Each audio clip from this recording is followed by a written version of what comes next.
Knock, knock. Good morning, beautiful people. Good morning, Mr. Kelly. How many times have I told you that Ray will suffice? What can I say?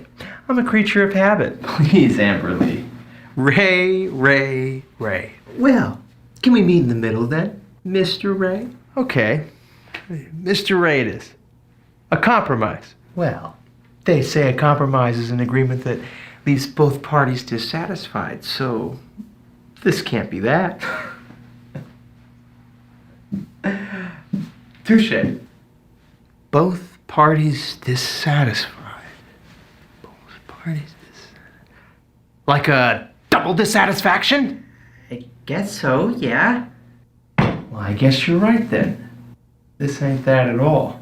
Gaudius? Tempest. Can anyone tell me the meaning of these words, these symbols I've just inscribed on the board? Yes, Amber. Joy time. Very good, Amberly. Joy time. Spells Dagatum tells Diguanum. Say it if you know, people. Let's go, let's go. A time of two joys. All right, folks, we're done here. Have a nice summer, folks. Experiencing the curriculum of this course with a class of this caliber has been a singular joy in my life. This is serious stuff, people. Intersubjective being is no easy feat. Now, I've got some good news and I got some bad news. What do you want first? The bad news, sir. Mr. Ray. Always the bad news first. Okay. For the first foray into the groups and laughter unit, I want to share with you something from my life, just to ground these concepts a little bit. And do me a favor and call me out if I incorporate a term before properly defining it. I'm sorry, sir. And the good news? Yes. The good news. For our first foray into the groups and laughter unit, I want to share with you something from my life. Just to ground these concepts a little bit. For real, though. Last night I was with the buds sucking sauce at the Rib Shack. Right. It was a jovial mix in which chuckles did abound. Right. We were making word jokes about the food. Right. It was nice. But still, I went elsewhere. I just did. You know how in a dream you can experience in a mere instant a whole lifetime of information, which would require another whole lifetime to really describe? Yeah. This was kind of like that. I mean, smiling with them, I thought of a story, a short story that told it all. Of a family who lived in a small house beside a beautiful cliff. Mom and Pops had all manners of drama in their lives, and they did things that were not good. They had this daughter, Annabelle, and she was beautiful and curious. Although they thought her a nitwit who just wasted time. One day they had this emergency, and they kept making it worse by trying to fix it. Meanwhile, their daughter Annabelle sat at their rustic table in their dimly lit living room.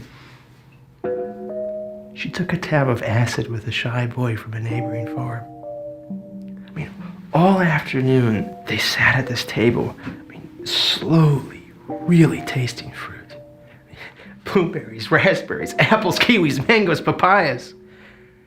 Annabelle and that farm boy took turns delicately feasting their senses on all this delicious fruit. Tiny bites.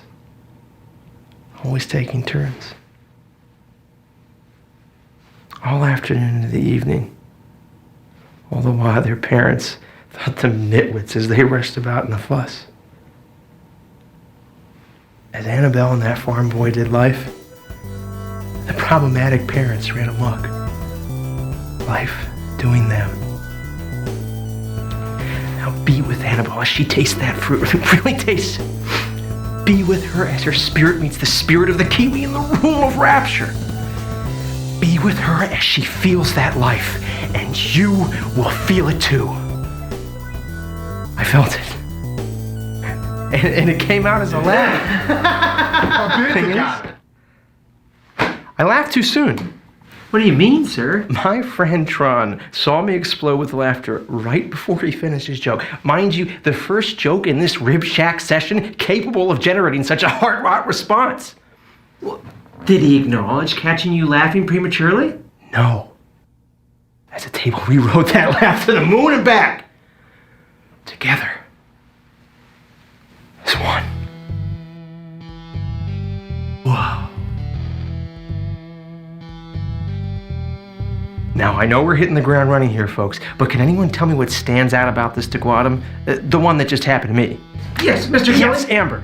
The Deguatum in this case study exists in an extremely rare margin for two reasons. Okay, Amber, give it to me. First, we're not just talking about a smile among smiles, which, to any traditionalist at least, still unequivocally constitutes Deguatum.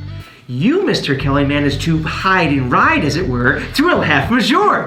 Very good, Amber. Second, and additionally, your OLC was outside of the ALCR? OLC, ALCR?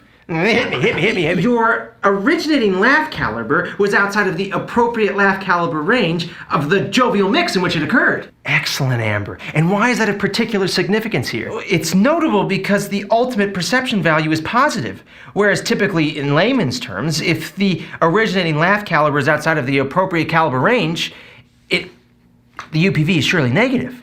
Come on, break it down further. I'm your cousin who's never taken the seminar. Not only did you run a race, but you won a marathon, having run every single step of the way on your hands rather than on your feet. Bring it back now. Okay, when you're in Deguatum and you laugh too hard, you usually get caught. And when you're in Deguatum and you laugh too soon, practically speaking, you almost always get caught. And getting caught maybe almost always indicates a negative UPV? Meaning, Amber, always. Meaning, ultimate perception value refers to group perception. So when that value is ultimately negative, it is what it sounds like. Bingo. What else? It's good to aim for a positive UPV? Yes. There is nothing quite like a positive UPV Deguatum. Here's what you need to understand, folks. Once it's done, it's done. And the time of two joys happens, and it's beautiful, and it's great, and then it passes. At which point, with a positive UPV, you rejoin a time of one single and unified joy with the rest of the group.